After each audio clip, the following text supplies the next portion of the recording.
വേദസാരജ്ഞസമ്പൂർണം സാക്ഷാത് ബ്രഹ്മസ്വരൂപിണം ശാന്താനന്ദഗുരും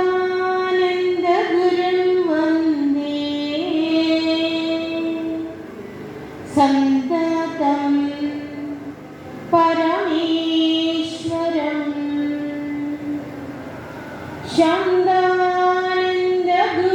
വന്ദേ സന്തതം പരമേശ്വരം. നമസ്തേ യതിരാജായ ഭട്ടാര ബ്രഹ്മരൂപിണേ യദ്വിവർത്തമിദം ഭാതി ജഗത്പ്രാതീതികം പരം. ഓം ശ്രീ വിദ്യാധിരാജായ നമഃ.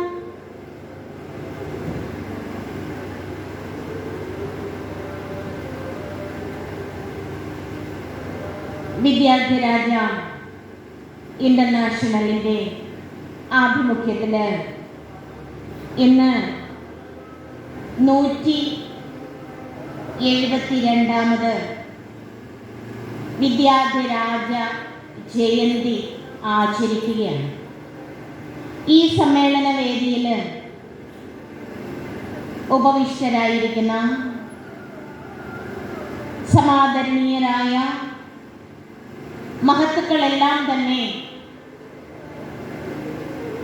വിദ്യാധിരാജ പരമഭട്ടാരക ചട്ടമ്പിസ്വാമി തിരുവടികളുടെ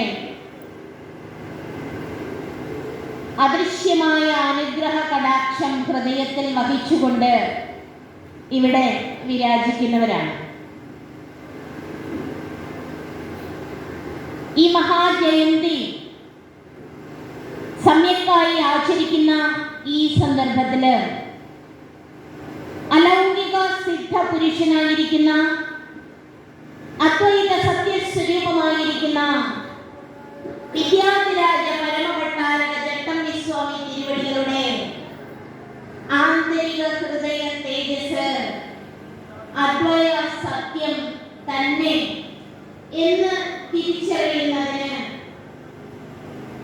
അതനുസരിച്ച് സ്വജീവിതം ധന്യമാക്കുന്നതിന് ഇവിടെ എത്തിച്ചേർന്നിരിക്കുന്ന വിദ്യാധിരാജ പരമഭട്ടാരക ചട്ടമ്പിസ്വാമി തിരുവടികളുടെ പാദാരവിന്ദങ്ങളെ പൂജിച്ചാരാധിക്കുന്ന ഭക്തജനങ്ങളെ, ആത്മസ്വരൂപികളെ, വിദ്യാധിരാജൻ അദ്വൈത സത്യസ്വരൂപം തന്നെയായിരുന്നു. കാലാതീതമായിരിക്കുന്ന സത്യത്തെ സ്വയം അനുഭവിച്ചുകൊണ്ട് ആ അദ്വൈത ചൈതന്യ പ്രഭയായി എന്നും എക്കാലവും ഒരുപോലെ വിരാജിക്കുന്ന മഹാ ഋഷി. 1853 ഓഗസ്റ്റ് 25, 1024 ചിങ്ങം 11 ഭൂജാതനായ മഹാ സത്യദർശിയുടെ ജീവിത ദർശനങ്ങൾ, ജീവിത ചരിത്രം ഇവിടെ എത്തിയിരിക്കുന്ന എല്ലാവർക്കും സുപരിചിതമാണ്. ഏവരും പഠിച്ചിട്ടുണ്ട്. അതുകൊണ്ട് അതിലേക്ക് കൂടുതൽ കടക്കുന്നില്ല. എങ്കിൽ തന്നെയും വാസുദേവ ശർമ്മയുടെയും നങ്ങമ്മ ദേവിയുടെയും മകനായി ജന്മം കൊണ്ട കുഞ്ഞൻ പിള്ളയ്ക്ക് അയ്യപ്പന് ബാല്യകാലം വളരെ കഷ്ടപ്പാടോട് കൂടിയതായിരുന്നു. ജീവിത നിവൃത്തിക്ക് വേണ്ടി ധനം വേണ്ട രീതിയിൽ ഇല്ലായിരുന്നു. വിദ്യ അഭ്യസിക്കുന്നതിനുള്ള മാർഗങ്ങൾ ഇല്ലായിരുന്നു. എല്ലാ തരത്തിലും കഷ്ടപ്പാട് എന്താണെന്ന് അറിഞ്ഞ് ജീവിതം നയിച്ച കുഞ്ഞൻ പിള്ള ശ്രീ അയ്യപ്പൻ ചട്ടമ്പി സ്വാമിയായത് എങ്ങനെയാണ് എന്ന് നിങ്ങൾക്കറിയാം അല്ലേ? കൊച്ചുകുട്ടികളൊക്കെ ചോദിക്കും, എന്താണ് സ്വാമി തിരുവടികളെ ചട്ടമ്പി ചട്ടമ്പി എന്ന് വിളിക്കുന്നത് എന്ന്. എന്താണ് കാരണം? ആരെങ്കിലും ഒന്ന് ഉത്തരം പറയാമോ? ക്ലാസ് മോണിറ്റർ ആയിരുന്നു, അതായത് ചട്ടം അൻപുന്നവൻ, നിയമങ്ങളെ നേർവഴിക്ക് കൊണ്ട് നടക്കുന്നവൻ എന്ന അർത്ഥത്തിൽ സ്കൂൾ ജീവിത കാലത്ത് ലഭിച്ചിരുന്ന ആ മഹാനാമധേയം ആചാര്യവരിഷ്ഠന്റെ നാമധേയമായി തന്നെ തീർന്നതിന് പ്രകൃതിയുടെ ഒരു നിയോഗം തന്നെയുണ്ട് എന്ന് ഞാൻ മനസ്സിലാക്കുന്നു. കാരണം ഇന്നും ആ അദ്വയ സത്യത്തിന്റെ തപോബലത്തോടു കൂടി തന്നെ പ്രകൃതിയുടെ അസന്തുലിതാവസ്ഥയെ ഇല്ലാതാക്കി സമദർശന ഭാവന നടപ്പാക്കുന്നതിന് വേണ്ടി എല്ലാ തരത്തിലും ചട്ടങ്ങളെ നേരാവണ്ണം നയിച്ചുകൊണ്ട് ചട്ടമ്പി സ്വാമിയായി വിരാജിക്കുന്നു എന്ന് വേണം നമുക്ക് മനസ്സിലാക്കാൻ. സ്വാമി തിരുവടികൾ അദ്വയ സത്യമായിരുന്നു എന്ന് പറയുമ്പോൾ ശ്രീ ശങ്കര ഭഗവത്പാദർ വേദവ്യാസനും വസിഷ്ഠനും ഗൗഡപാദാചാര്യർക്കും ഗോവിന്ദഗുരുവിനും ശങ്കര ഭഗവത്പാദർക്കും ഒക്കെ ഏതൊരു പരമമായ സത്യമാണോ ഈ പ്രപഞ്ചത്തിന്റെ മഹാരഹസ്യമായി അവർ സ്വാനുഭവപ്പെടുത്തിയത്, അതേ സത്യത്തെ തന്നെ ഒട്ടും കുറയാതെ ആ അദ്വയ രഹസ്യത്തെ സമ്യക്കായി ദർശിച്ച് അനുഭവിച്ചു. തുടർന്ന് ചട്ടമ്പി സ്വാമി തിരുവടികളുടെ ജീവിതം പ്രകൃതിയുടെ അദൃശ്യമായ അനുഗ്രഹ കടാക്ഷം എന്നോണം തന്നെ വളരെ ഗംഭീരമായി പരിണമിച്ചു. സുബ്ബാജട പാടികളോടൊപ്പം പോകാനും തൈക്കാട്ടയ്യാവിന്റെ സ്ഥാനത്ത് വെച്ച് ജ്ഞാന പ്രജാഗരൻ എന്ന വിദ്വത് സഭയിൽ പങ്കെടുത്തുകൊണ്ട് ഇരിക്കുമ്പോഴാണ് സുബ്ബാജട പാടികളെ കാണുവാനും അദ്ദേഹത്തിന്റെ അടുക്കൽ നിന്ന് ചട്ടമ്പി സ്വാമി തിരുവടികൾക്ക് വ്യാകരണം, തർക്കം, വേദാന്തം, വേദങ്ങളിലുള്ള സർവ വിഷയങ്ങളും പഠിക്കുന്നതിനുള്ള അവസരം സംസിദ്ധമായത്. ചട്ടമ്പി സ്വാമി തിരുവടികൾ എങ്ങനെയാണ് ഒരു സത്യദർശിയായി തീർന്നത്?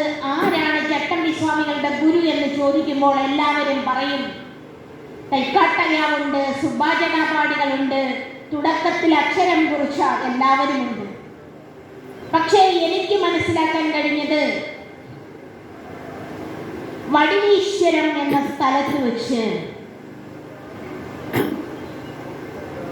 ഒരു ഗൃഹത്തിൽ നിന്നും ഭക്ഷണം കഴിച്ച് പുറത്തേക്ക് ഇറങ്ങുമ്പോൾ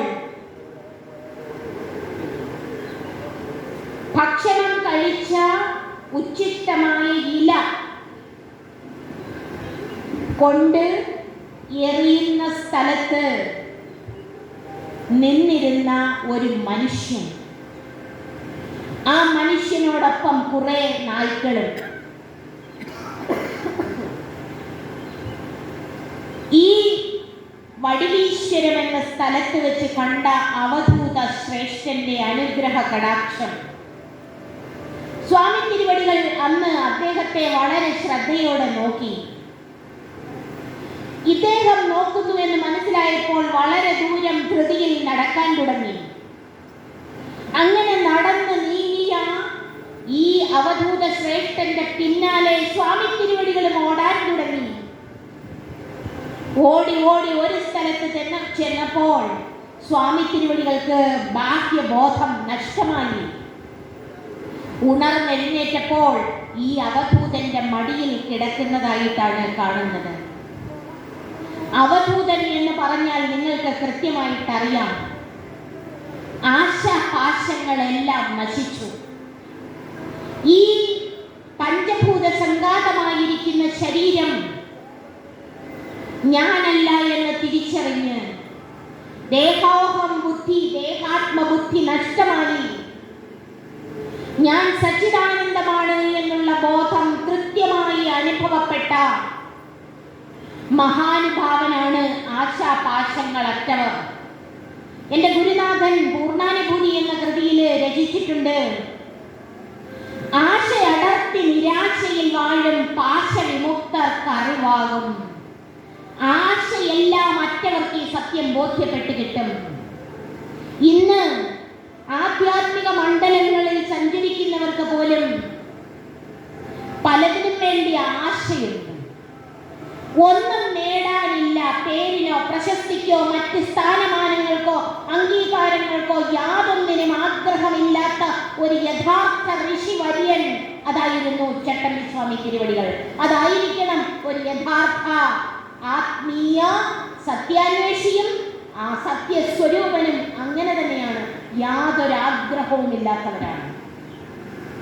അങ്ങനെയുള്ള ആശാപാശങ്ങളറ്റ വാസന ക്ഷയിച്ച് ഒരാഗ്രഹവും ഇല്ലാത്തവർക്ക് പിന്നെ ചിത്തത്തിൽ സഞ്ചരിച്ചു വെക്കാൻ സ്മരണകളുടെ കൂട്ടില്ല.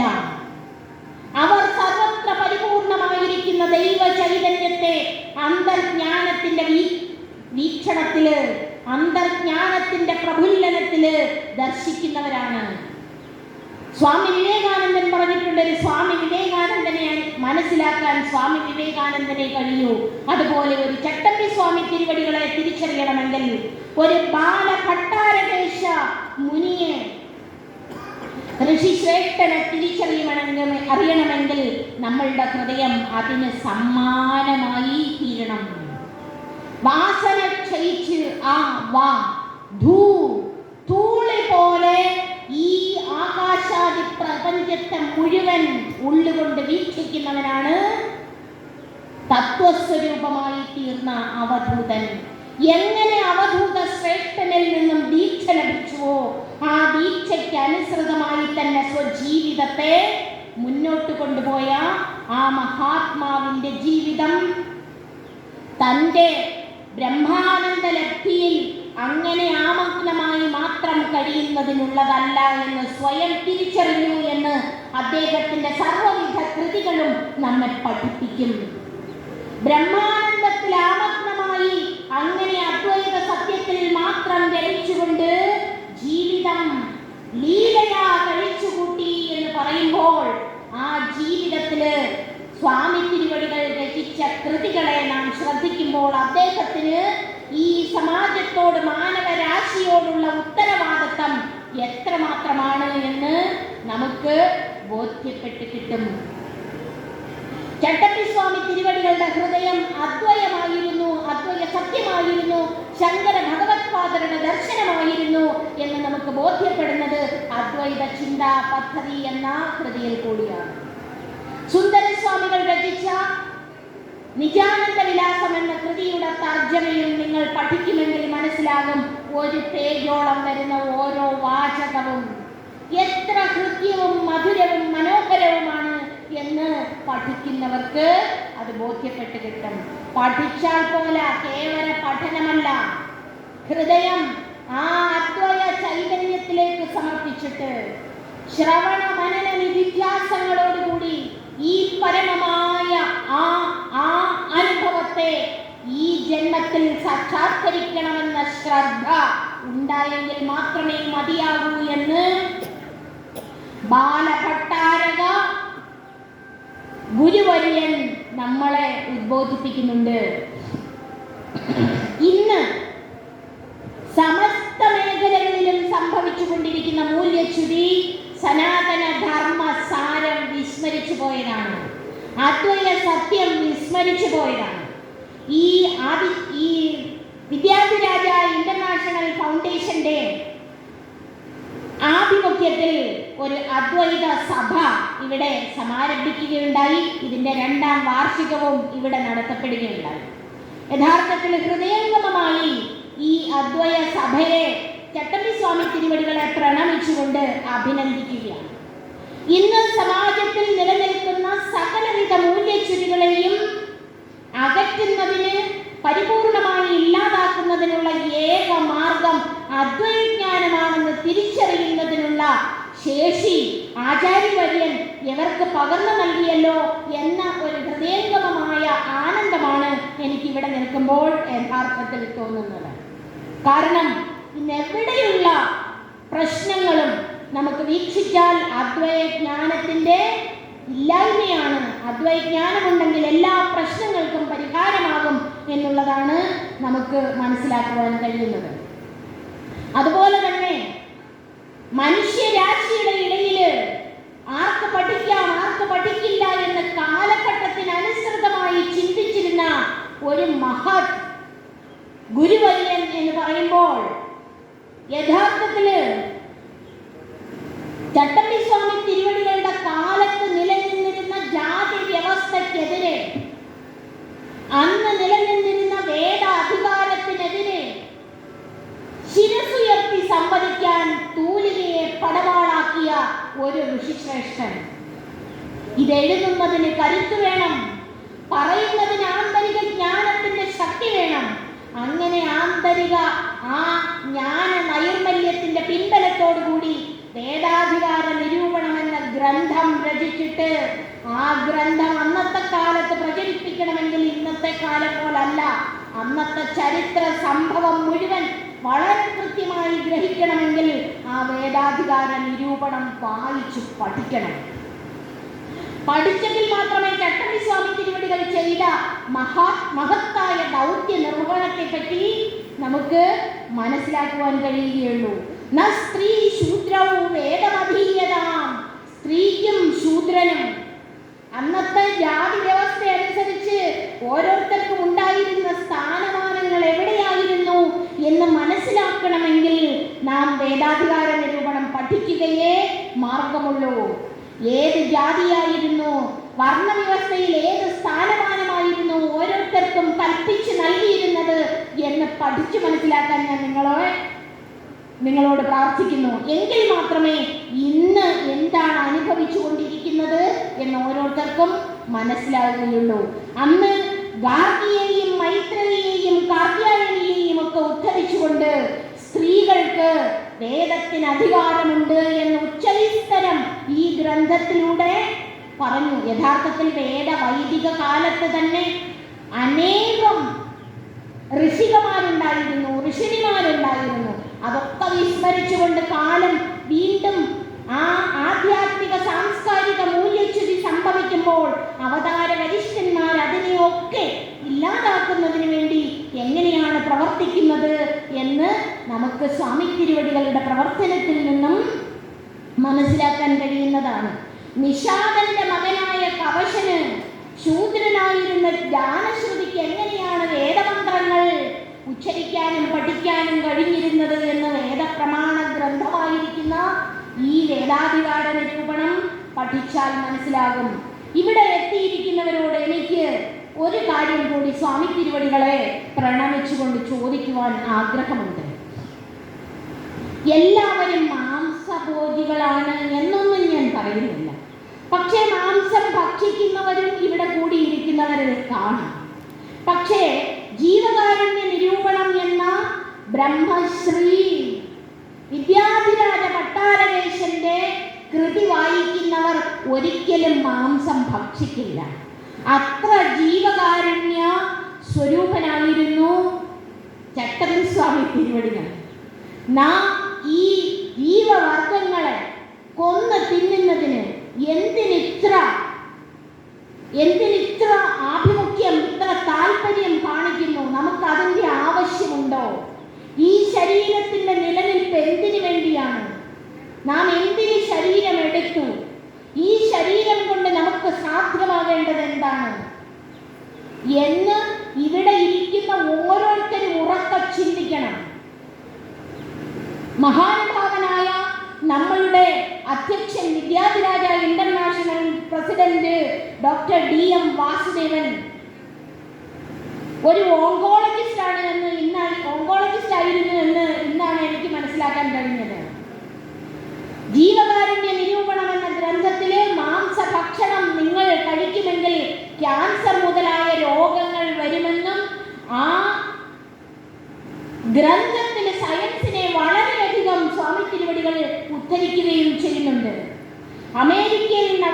പഠനം, അതുപോലെ മിൽട്ടൺ, ഐസക് ന്യൂട്ടൺ തുടങ്ങിയവരൊക്കെ പ്യുവർവെജായിരുന്നു, സസ്യാഹാരികളായിരുന്നു എന്നും പറഞ്ഞിട്ടുണ്ട്. ഇനിയും നിങ്ങളോട് ഒരു കാര്യം കൂടി പറയട്ടെ. ചട്ടമ്പി സ്വാമി തിരുവടികൾ ഒരിക്കലും മാംസഭക്ഷണത്തെ അംഗീകരിച്ചിരുന്നില്ല.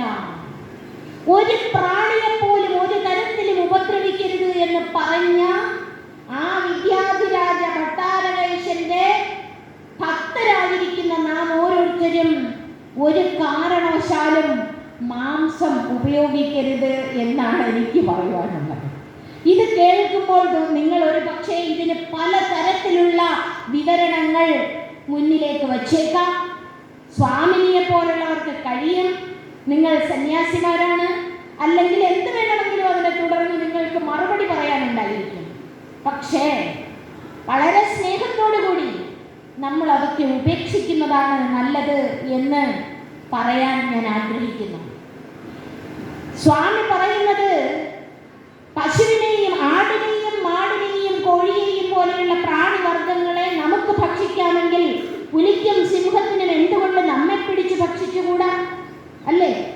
നമ്മളുടെ ആന്തരിക മാംസവ്യവസ്ഥ, ശരീരവ്യവസ്ഥ, നമ്മളുടെ ഡൈജസ്റ്റീവ് സിസ്റ്റം മാംസഭക്ഷണം ദഹിപ്പിക്കുന്നതിനുള്ളതല്ല, അതിനു വേണ്ടിയുള്ളതല്ല. മാംസഭക്ഷണം കഴിച്ചാൽ യൂറിക് ആസിഡ് കൂടും എന്ന് വരെയാണ് പറഞ്ഞിരിക്കുന്നത്. ഏറ്റവും പ്രശസ്തനായ ഒരു ഓങ്കോളജിസ്റ്റ് ബ്രൂസ് ലിപ്റ്റൺ, അദ്ദേഹം നടത്തിയ പഠനത്തെ കുറിച്ച് കൂടി എനിക്ക് നിങ്ങളോട് സംവദിക്കുന്നതിന് ആഗ്രഹമുണ്ട്. ഓങ്കോളജിസ്റ്റ് ആണ് എന്ന് പറഞ്ഞപ്പോഴാണ് അങ്ങനെ ഒരു താല്പര്യം തോന്നിയത്.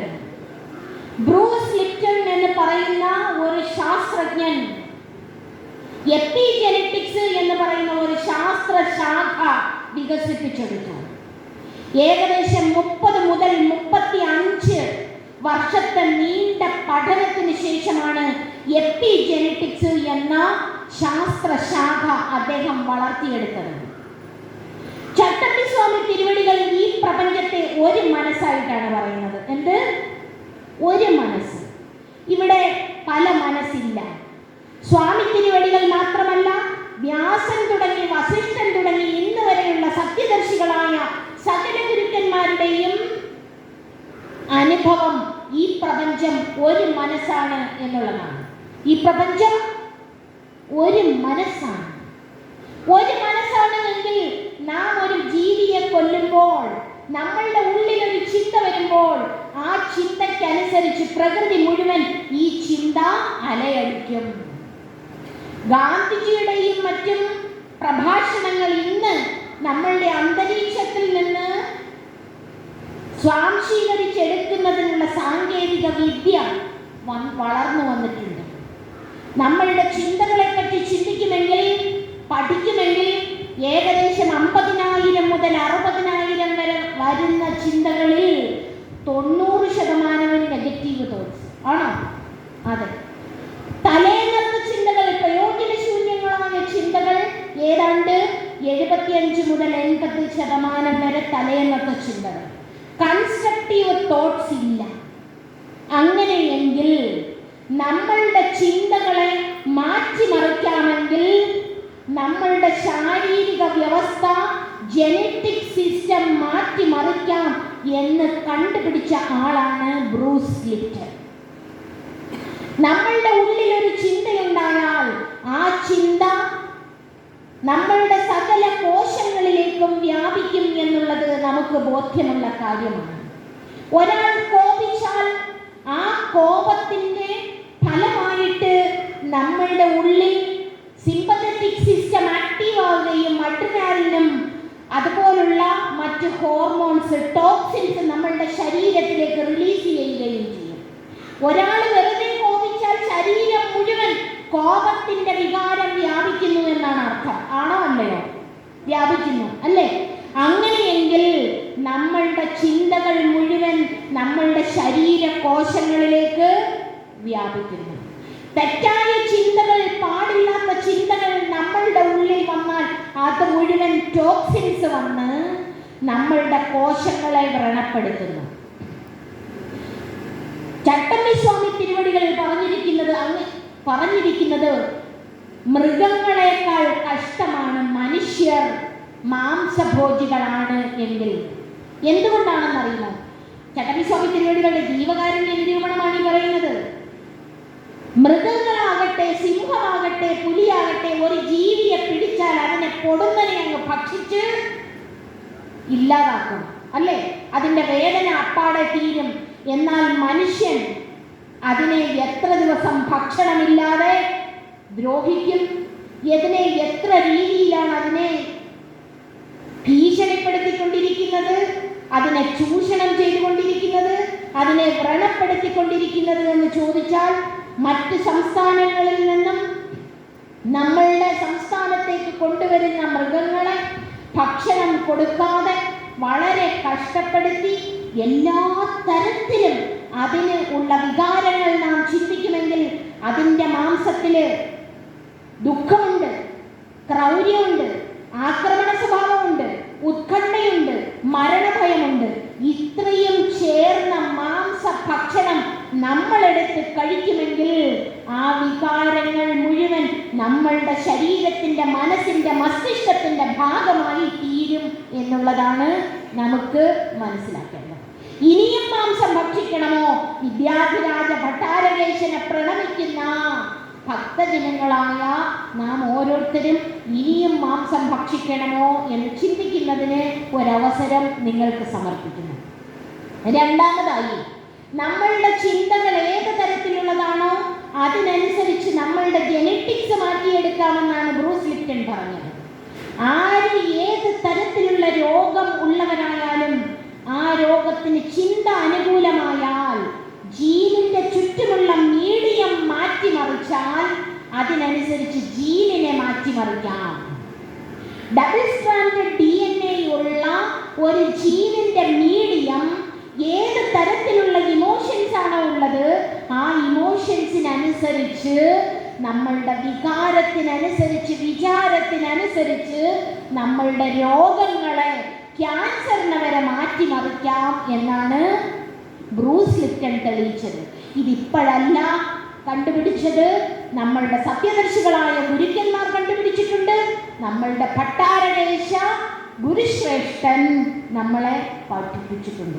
അതുകൊണ്ട് ജീവകാരുണ്യ നിരൂപണം എന്ന ആ ഒരു ഗ്രന്ഥം പഠിക്കുമ്പോൾ തന്നെ ഒരു പീഡ ഉറുമ്പിനും വരുത്തരുതെന്നുള്ള അനുകമ്പയും സദാ കരുണാകര നൽകുള്ളിൽ നിൻ തിരുമൽ വിട്ടകലാത ചിന്തയും എന്ന് ശ്രീനാരായണ ഗുരുദേവൻ പറഞ്ഞതിനെ ചട്ടമ്പിസ്വാമി തിരുവടികൾ പറഞ്ഞു, ഒന്നിനെയും ഉപദ്രവിക്കരുതെന്ന് മാത്രമല്ല, ഈ വൃക്ഷങ്ങൾക്കും സസ്യജാലങ്ങൾക്കും ജീവനുണ്ട് എന്ന് ജീവകാരുണ്യ നിരൂപണത്തിൽ പറയുന്നുണ്ട്.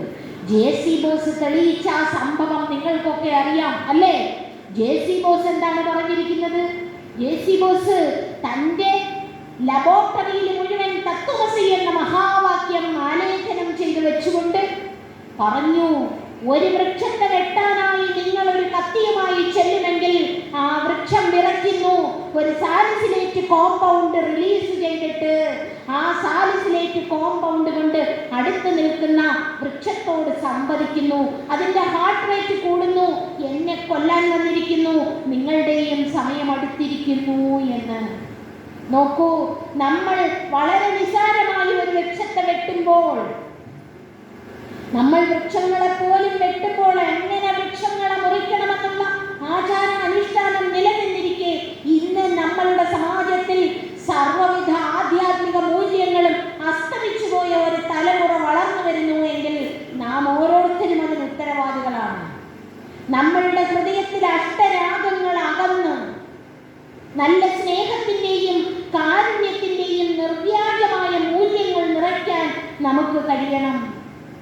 ചിത്തമലങ്ങൾ നിറഞ്ഞിടുമ്പോൾ സ്വസ്ഥതയില്ലാതായിടും. ചിത്തമലങ്ങൾ നിറഞ്ഞിടുമ്പോൾ സ്വസ്ഥതയില്ലാതായിടും. മത്തഗജം കൂപേ വീഴുമ്പോൾ എത്തുമഹംഭവദേഹത്തിൽ.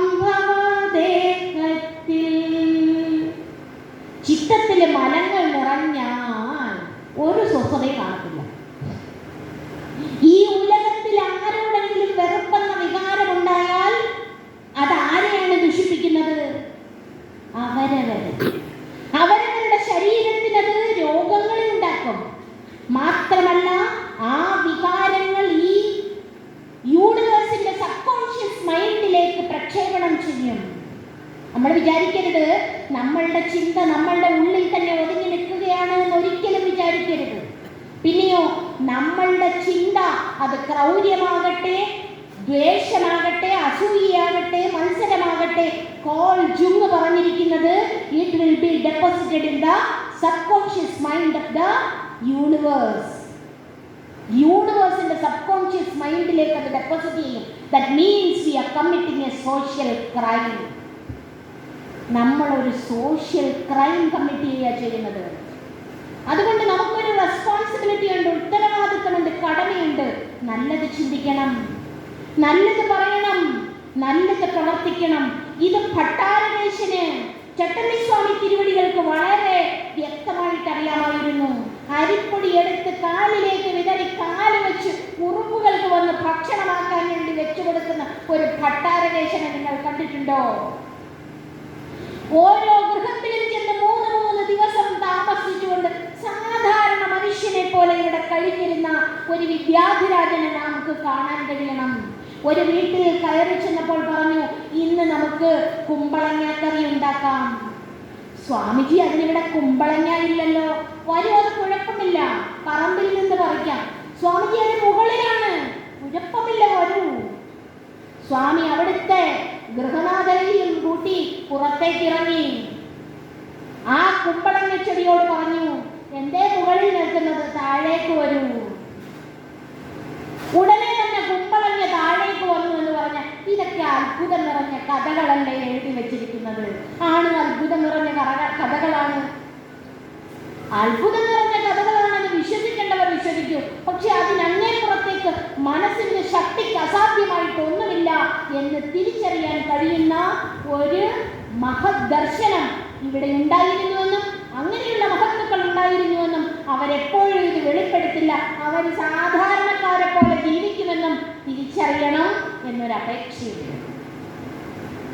ഒരിക്കലും സത്യദർശികൾ തൻ്റെ അത്ഭുത വൈഭവത്തെയോ സിദ്ധി വൈഭവത്തെയോ ഒന്നും പുറമെ പ്രകടിപ്പിക്കില്ല, ഒരിക്കലും പ്രകടിപ്പിക്കില്ല. സമയം അതിക്രമിക്കുന്നു, നിർത്തിക്കൊള്ളാം. അതുകൊണ്ട് ഭാവനയ്ക്ക് വളരെയധികം ശക്തിയുണ്ട്. ഒരു ദിവസം സ്വാമി തിരുവടികൾ ശിക്ഷണങ്ങളുമായി പോവുകയായിരുന്നു. സ്വാമിജി വല്ലാതെ വിശക്കുന്നു. ഉച്ച സമയം 2 മണി കഴിഞ്ഞു. ഇനി എന്ത് ചെയ്യും? ഭക്ഷണം കഴിക്കണ്ടേ? ഭക്ഷണം കഴിക്കാൻ എല്ലാവരുടെയും വിശപ്പ് മാറ്റാൻ സ്വാമി തിരുവടികൾക്ക് ഏറെ ദൂരം നടന്നു പോകണമായിരുന്നു. സ്വാമി പറഞ്ഞു, ഒരു കാര്യം ചെയ്യും, നിങ്ങൾ എല്ലാവരും ഇരിക്കൂ, ഞാനൊരു വിദ്യ ചെയ്യാം. എല്ലാവരെയും ഇരുത്തി. കൂടെ ഉണ്ടായിരുന്നവരൊക്കെ ഇരുന്ന് കഴിഞ്ഞപ്പോൾ സ്വാമി തിരുവടികൾ പറഞ്ഞു, അതാ ഒരു നല്ല തൂശനില നിങ്ങളുടെ മുമ്പിലേക്ക് വന്നു വീഴുന്നു. ആ തൂശനിലയിൽ പച്ചടി, അവിയല്, തോരൻ, അച്ചാർ ഇതെല്ലാം വിളമ്പി കഴിഞ്ഞു. നല്ല കുത്തരി നെല്ല് കൊണ്ടുണ്ടാക്കിയ ചോറ്, ചൂട് ചോറ് അതാ നിങ്ങളുടെ ഇലയിലേക്ക് വിളമ്പി കഴിഞ്ഞു. കുറച്ച് പരിപ്പാകാം, സ്വല്പം നെയ്യും, പരിപ്പും പപ്പടവും ഒക്കെ കൂട്ടി എല്ലാവരും കഴിച്ചുകൊള്ളുക. കഴിച്ചു. അത് കഴിഞ്ഞപ്പോൾ പറഞ്ഞു, ഇനി കുറച്ച് നല്ല കൊട്ടാരക്കര പുളിങ്കറിയാകാം. അത് സ്വാമിജിയുടെ ഇഷ്ടമുള്ള ഒരു ഭക്ഷണമായിരുന്നു, അതുണ്ടാക്കുമായിരുന്നു. സ്വാമിജി ഗൃഹങ്ങളിൽ പോയി ഇത് പാചകം ചെയ്യും, അത് ഒഴിച്ചു കൊടുത്തു. സ്വല്പം പായസവും ആകാം. ഇത്രയും കഴിഞ്ഞപ്പോഴേക്ക് എല്ലാവരുടെയും വിശപ്പം മാറി മൃഷ്ടാന്നം ഭുജിച്ച ഒരു ആന്തരിക നിലയിൽ വന്നു. യഥാർത്ഥത്തിൽ സ്വാമിജിയുടെ കയ്യിലൊന്നുമില്ല, ഭക്ഷണം കൊടുക്കാനില്ല, സങ്കല്പത്താലാണ് കൊടുത്തത്.